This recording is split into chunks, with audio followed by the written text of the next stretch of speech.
The Key to the Indian by Reid Chapter 20. Murder. Little Bear dropped the basket.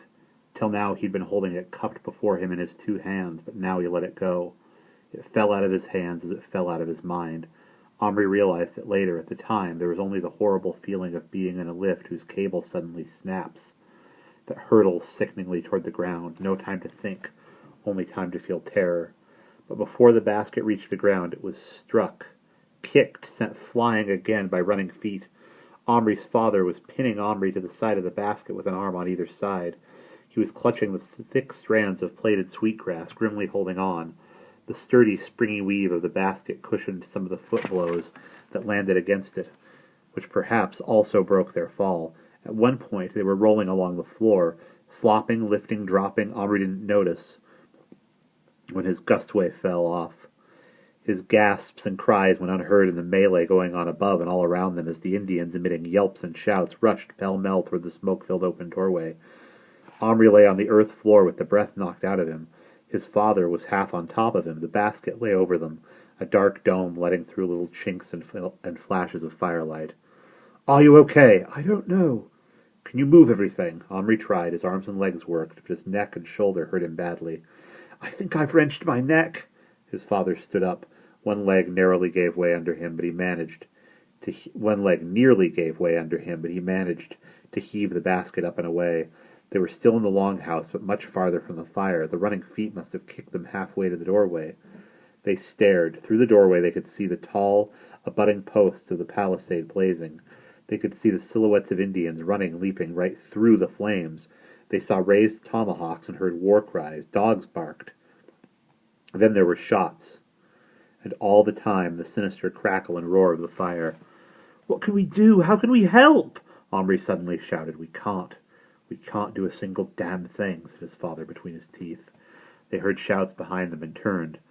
They saw that not everyone in the group around the fire had run outside. Many of the women had remained behind with frantic, fearful haste. They were gathering up the younger children. "They shouldn't stay here. They have to get out," said Omri's father. "They must—" A terrific crash behind them made them turn again.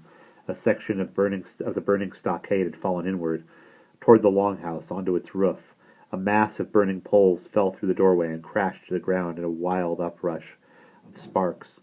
A monstrous tidal wave of smoke 5 times their height rolled toward them and engulfed them, forcing them to turn and run the other way, back toward the central fire, coughing and choking, their arms over their eyes.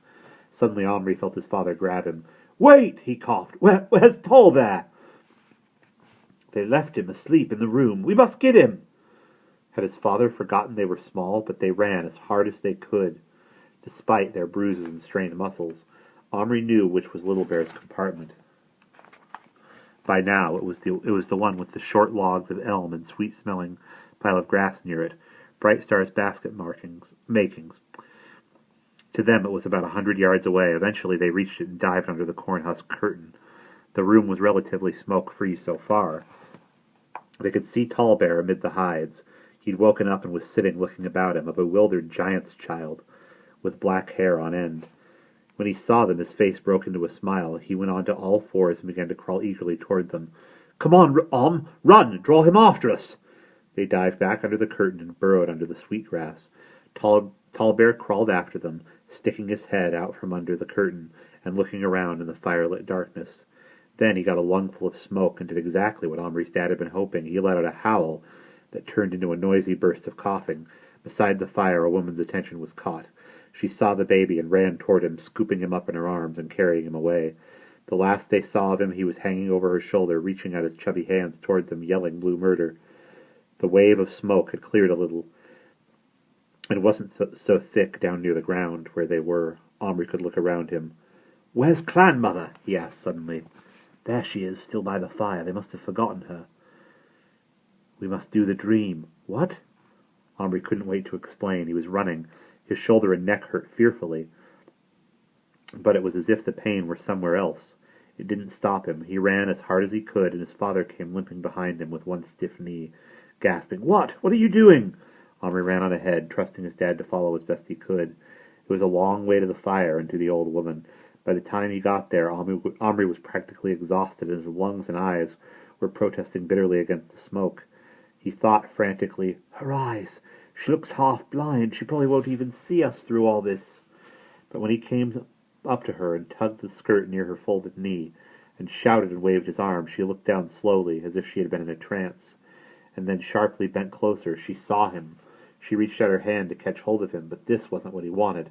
He dodged and ran a little distance away. He turned. Her eyes had followed him. He was on the far side of her now. He remembered how the Indian had said the little person in her dream had behaved. He stood still out of her reach and pointed toward the far doorway, the one without the fire, and beckoned strongly with his other arm. He heard her give a gasp, and then, at once, she started to lever herself to her feet. A passing woman noticed her struggles to get up and helped to lift her. The clan mother clutched her with both hands, shouting at her, pointing to the nearest doorway, through which could be seen nothing but darkness. The stockade fire had not yet crept round to the other side. The woman nodded and ran off. "She's gone to call the others," Omri said to his father, who had just stumbled up on him. "They'll take their kids and go out through the far door." "But how will they get through the stockade? The only gap is at the other end." Omri stood stock still. He hadn't thought of that. Surely the raiders wouldn't have wanted the women and children to be trapped in the burning longhouse. That would be too wicked. Women were now mustering, keeping their children close. They seemed well organized. There was no panic. The smoke from the burning at the far end was thickening, and many of the children were coughing, though not many were crying. Omri remembered the Indian children were taught not to cry. He looked back. The flaming poles that had fallen had set to the dry bark of the end wall. That end of the longhouse was already well alight. Suddenly he felt the skin on the right side of his face begin to prickle and quiver. It was remembering, the way parts of a body can, the injury it had got the last time he'd gone back in time. His face was afraid of being burnt again. This fear commuted itself to the rest of him, and he felt suddenly weak and helpless. Abruptly, he was so overtaken with fear he could hardly speak. "Dad, let's get out of here, please." "Get to the side of the aisle or we'll be kicked again." They ran to the side, stood against the upright pole, and then turned.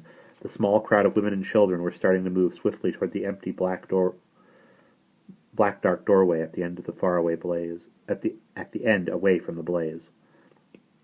But suddenly it wasn't empty anymore. Two men, not Indians, appeared in it. One held a flaming torch in one hand and a flintlock pistol in the other. The other cradled a musket. The women stopped dead. There was a long, horrible moment when nobody moved. There must have been sounds coming from the other end of the longhouse, but it was as if Omri's ears went dead. The moment caught and held and was full of utter silent menace. He had time to notice that the men were smiling, grinning at the crowd of women as if getting ready to greet them. Then there was panic. The women, many still clutching children in their arms, or dragging them by the hand, turned and fled down the aisle.